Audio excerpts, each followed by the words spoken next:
Welcome to our first online video all about preparing your clients for MTD, the VAT in April 2022, but the big one, MTD for income tax from April 2023. I'm John Stokdyk from AccountingWEB, and I'm here with Sam Mitcham from SJCM Accountants and Chris Downing from Sage. And for the next 15 minutes or so, we're going to go deep into the detail of the basic getting your clients organized. That means segmenting them into the different groups and working out when you need to sort of approach and educate them about what's required, and then taking them through the transition. Chris, thanks for joining us. Thanks for making this follow-up to our MTD Bootcamp series possible, because we know that the demand for information and guidance on MTD is just inexhaustible on AccountingWEB. Just to get things rolling then, can you give us an overview of this kind of nature of the challenge and how easiest accountants can begin to take discrete steps towards getting their clients ready? Yes, certainly, John. And I think it's really clear from, let's say, the engagement you gain with AccountingWEB today in terms of how this is such a hot topic for accountants, but also the need to have really clear and clarity around the rules. So I think just to sort of be clear, it's a case of why is MTD for income tax and self-assessment such a big theme? Because really, at the end of the day, 4 million self-employed businesses and landlords with an annual business income or property income of just over £10,000 will now need to follow the rules of MTD. And this involves retaining and keeping digital records and actually updating HMRC at least every 3 months. So when you consider, let's say, the normal relationship is filing to HMRC once a year, performing this quarterly, as well as an end of period statement and a final declaration, is a massive change. So this is why accountants really need to be thinking about, one, creating awareness with their clients. For those larger firms, creating awareness with all colleagues, because this is a massive transformation change for every accounting practice, but also be mindful in the fact that processes need to be adapted, but also think about how one can use technology to automate as many processes as possible. And if we can break it in, again, a planning task, you should probably make it into more bite-sized chunks. What are the hurdles you think practitioners need to be paying attention to, and when? Well, certainly we've got a really quite tight timeline. Even though we've been discussing MTD for a number of years, April 23 is not that far away. And therefore, when someone considers the normal, let's say, calendar of an accountancy firm, whether that's the annual submissions, it's PAYEs, PLMD deadlines, that good old 31st of January, plus also the normal deadlines of that quarterly returns. It's all about actually managing the next stages of MTD in a way which actually the accountant has control.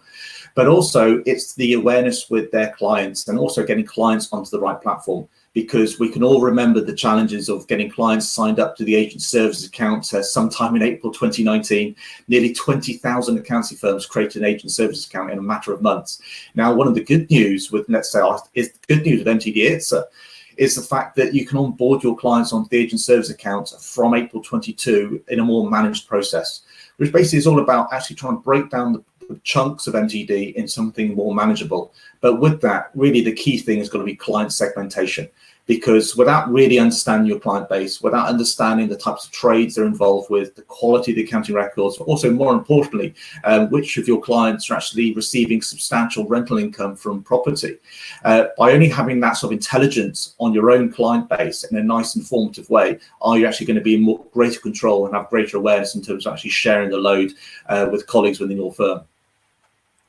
Okay, well, we need to hear from the front line now. Sam, if I can bring you in, can you give us a little idea of what your transition plan looks like and where you've got to it with it?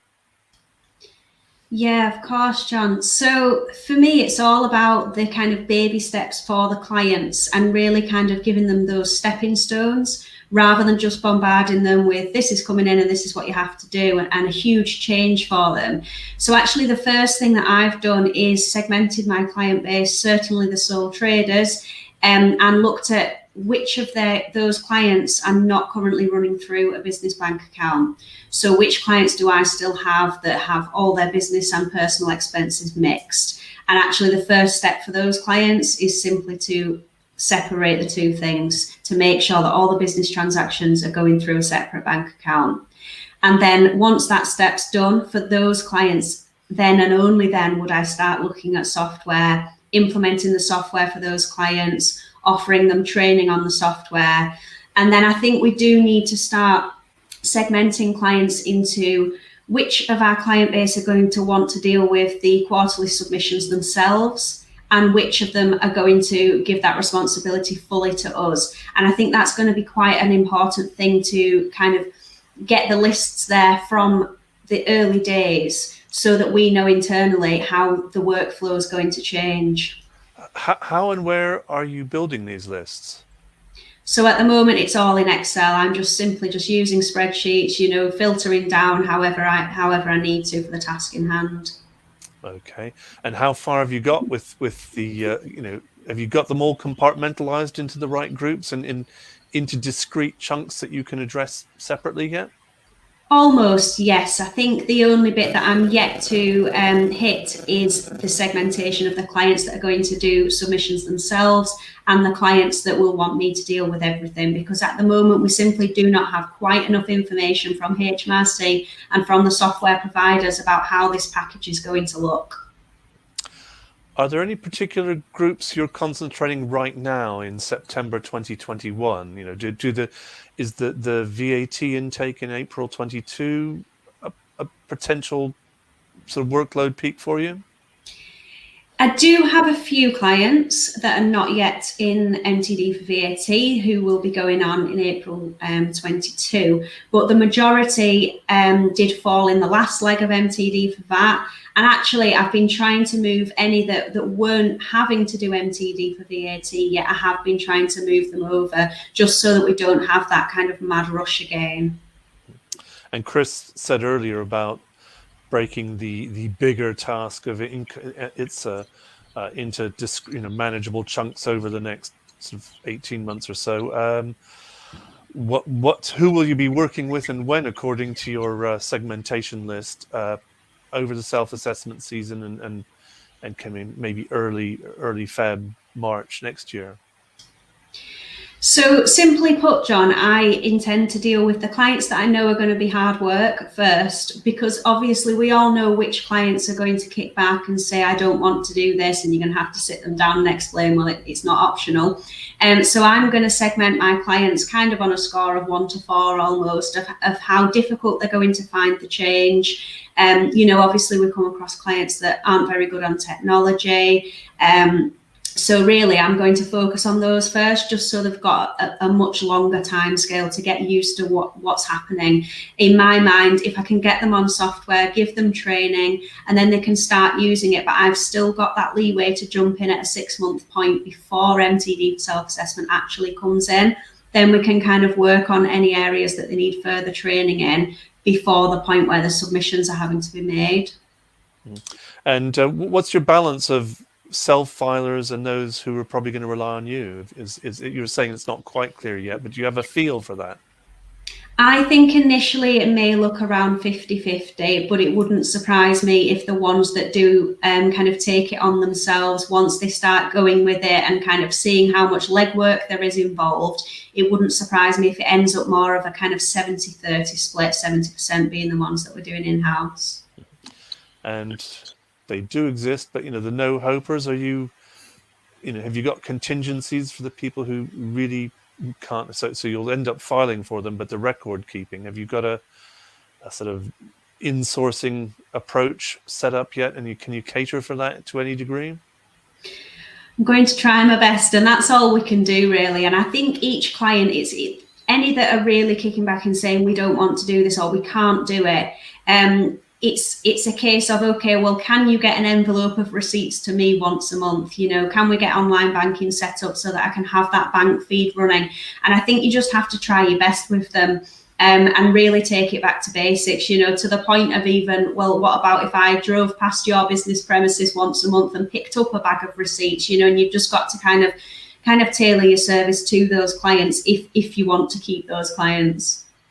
I mean, Chris, Sam's pretty well organized here and quite far down her journey. I'm not sure from the tenor of a lot of the comments on AccountingWEB that all practitioners are as well organized. Can you bring them some help and comfort and perhaps simplify the choices they need to make now to begin to move in the right direction? Yeah, and I think another angle which I've been advocating as well is not just the complexity of the clients, but also thinking of those clients in terms of the how you actually perform that annual process.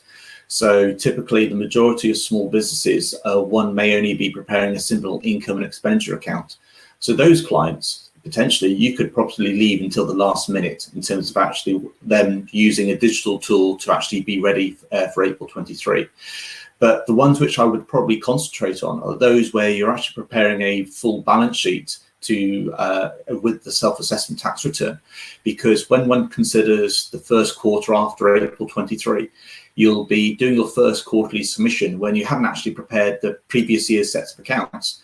So if you've got clients where you are preparing a balance sheet for, it would be sensible to actually think about concentrate on those, getting them using a digital tool for the first full year prior to April 23, so from April 22 next year, which effectively puts you in a stronger position, because throughout the whole year, the client will be, or you will be preparing a set of accounts on a digital tool, which effectively means it gives you great confidence and clarity in terms of actually the structure of the processes involved. But also, when you come to that first quarterly return in 23, you'll be performing that quarterly return, but also, in theory, you could accelerate the preparation of the year-end accounts for March 23 at the same time.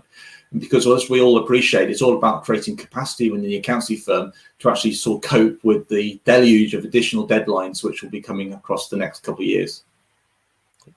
Okay, Sam, we've kind of taken about 15 minutes now to really concentrate the issue down. Just for our viewers, to send them away, what would you pick out as your primary tip on getting the practice organized, and the clients particularly organized for MTD, so right now in the autumn? I think it would have to be communicate well with your clients. Don't leave this to the last minute, because you really will have a nightmare on your hands if you do so. I think it's about raising client awareness now, letting them know that, you know, they need that separate bank account, they need to be implementing software, and then offering them training, but also having the time to then offer a follow-up of that training to see whether they're having any issues, and, you know, you can help at that point. Okay, and Chris, can we wind up with your final parting shot on the one thing people viewing this video should do next once they've logged off? I think what the viewers should take a step back and think about what is MTD. At the end of the day, MTD is digital record keeping. And for the majority of our clients, we're probably already putting the information once a year into an Excel spreadsheet. Well, that's a digital record. It's not a full bank reconciliation. You're not reconciling all the control accounts. It's just simple income and expenditure.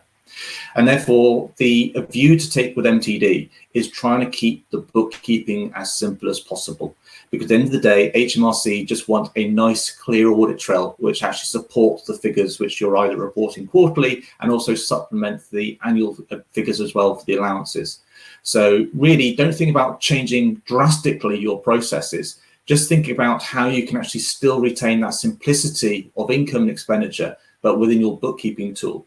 Yes, clients would benefit from applying bank rules and other themes of automation, but at the end of the day, it's all about taking little steps over the next couple of years and just thinking about what MTD is actually going to have a positive nature in terms of your client's experience, in terms of understanding their personal taxes in the long term as well. Thank you, Chris. Well, the message here is, get started early, do your research. There are still technical issues and basis periods reports that we need to find out about, but you don't need to know all the technical detail to segment your clients, as Sam has done, and to prepare. So this video is the first of 4 that we're doing in association with Sage to give you that sort of concrete, practical, step-by-step guidance on things you can do now to make the transition easier. If you want any more follow-up information, I can recommend seeing the other 3 videos in this series, visiting sage.com for their MTD hub, where there's a mountain of further information, a lot more detailed webinars, and finally accountingweb.co.uk. We've been covering this topic for nearly 5 years now, and we'll be with you all the way from now until 2023 and beyond. Thank you, Chris. Thank you, Sam. And thank you, everyone else, for watching this video. We'll see you again, we hope, on the Sage MTD Practical Guides video series. Thanks again.